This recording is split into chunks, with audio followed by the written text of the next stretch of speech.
मैं सर्वप्रथम श्री लालू प्रसाद यादव जी को जो मैं उनको जन्मदिन की बधाई देती हूँ और उनके पूरे बिहार की जनता उनको बधाई देती है और जनता दल परिवार भी उनको बधाई देता है। और हम सभी खुश हैं कि वो आज स्वस्थ भी हैं, सुरक्षित भी हैं और आज फिर से 2024 में जिस तरह से पहले उन्होंने आडवाणी की रथ को रोका था, इस तरह से 2024 में भी माननीय मुख्यमंत्री जी और लालू प्रसाद यादव जी मिलकर के 2024 में भाजपा की रथ को रोकेंगे। जिस समय में आपने देखा होगा कि जब बीजेपी के खिलाफ में चुनाव लड़ रहे थे और मनमोहन सिंह जी जब प्रधानमंत्री बने थे तो शायद उस समय भी यही दृश्य था कि उस समय में मुख्यमंत्री चेहरा तय नहीं था।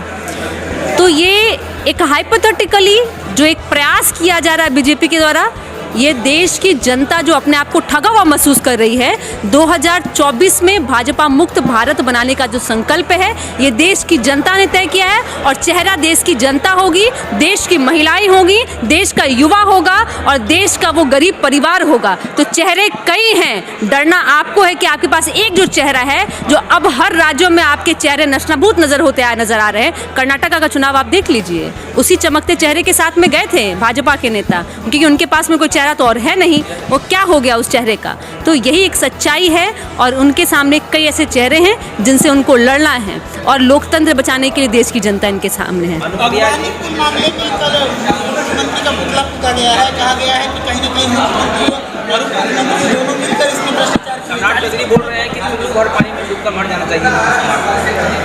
सम्राट चौधरी जी भाषाई लंपटई के शिकार हो गए हैं। मुरेठा आजकल बांध के जो घूम रहे हैं ना, उसकी गर्मी उनके माथा पर चढ़ के बोल रहा है। तो शायद एक मेरा सलाह है कि थोड़ा अपनी मानसिक स्थिति का वो इलाज करा ले।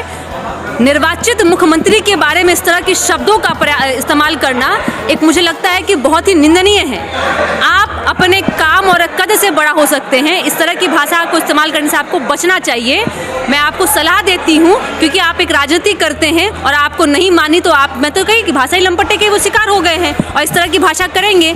क्योंकि आप देखिएगा भाजपा अभी देश में 9 साल बेमिसाल की बात कर रही है। एक भी ऐसा मंच है, मैं पूछना चाहती हूँ सम्राट चौधरी से, कि जहां आपने अपनी उपलब्धि गिनाई हो। काम कीजिएगा तब तो उपलब्धि गिनाइएगा।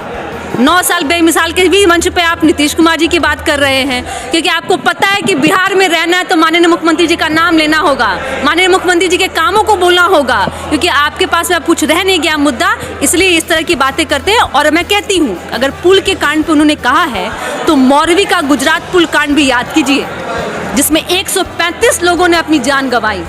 मैं उसको घटना नहीं, मैं उसको हत्या मानती हूँ। क्यों?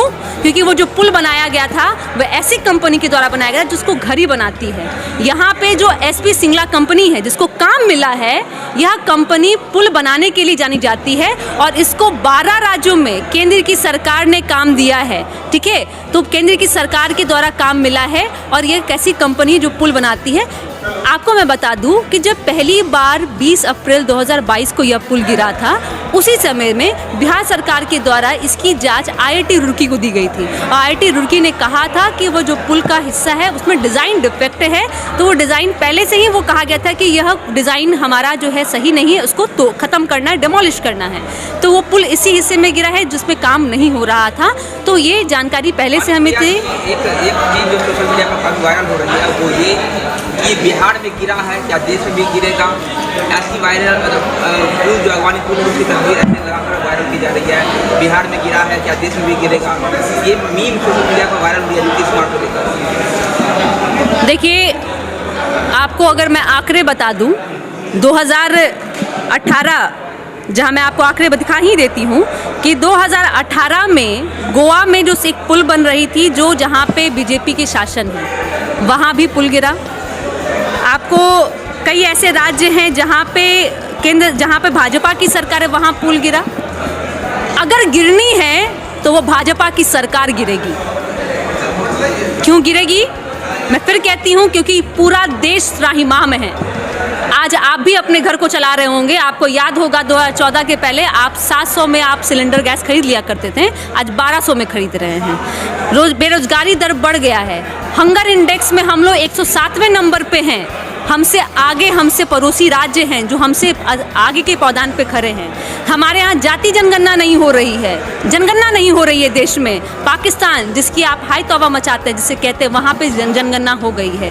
तो जानी है तो 2024 में भाजपा की सरकार जाएगी, भाजपा मुक्त भारत बनेगा। स्मृति ईरानी कहाँ गायब हो गई, दिखाई नहीं देती है? अंतिम सवाल है। स्मृति ईरानी जी को अब केंद्र में सरकार में उनको जगह मिला है, अब पद मिला है, अब एसी मिला है, कुर्सी मिला है, कई सुविधा मिली है। अब कहाँ उनको गरीब महिला याद आएंगी, अब कहाँ वो बेटियां याद आएंगी जिनके साथ में बर्बरतापूर्वक पुलिस के द्वारा व्यवहार किया है। कहाँ उनको भाजपा के नेता के द्वारा जो महिलाओं का आत्मसम्मान के साथ खेल किया गया, वो कहाँ नजर आएंगे? अब तो उनको अपनी कुर्सी प्यारी है। स्मृति ईरानी जी नेता बनने के पहले वो अभिनेत्री थी और उनको वो कार्य उनको पता है कैसे करना। अभिनय वो बहुत अच्छे से जानती हैं कि किस क्या समय में क्या उनको करना है, तो अभिनय कर रही हैं, लेकिन देश की जनता उनके अभिनय को भी पर्दाफाश करेगी। किसी के बड़े भाई और राजद सुप्रीमो लालू यादव जी का कल जन्मदिन है, उनके पार्टी दल के नेता बड़े जोर शोर से मनाने वाले हैं, उसमें आपकी पार्टी का कितना सहयोग है? मैं सर्वप्रथम श्री लालू प्रसाद यादव जी को जो मैं उनको जन्मदिन की बधाई देती हूँ और उनके पूरे बिहार की जनता उनको बधाई देती है और जनता दल परिवार भी उनको बधाई देता है। और हम सभी खुश हैं कि वो आज स्वस्थ भी हैं, सुरक्षित भी हैं और आज फिर से 2024 में जिस तरह से पहले उन्होंने आडवाणी की रथ को रोका था, इस तरह से 2024 में भी माननीय मुख्यमंत्री जी और लालू प्रसाद यादव जी मिलकर के 2024 में भाजपा की रथ को रोकेंगे।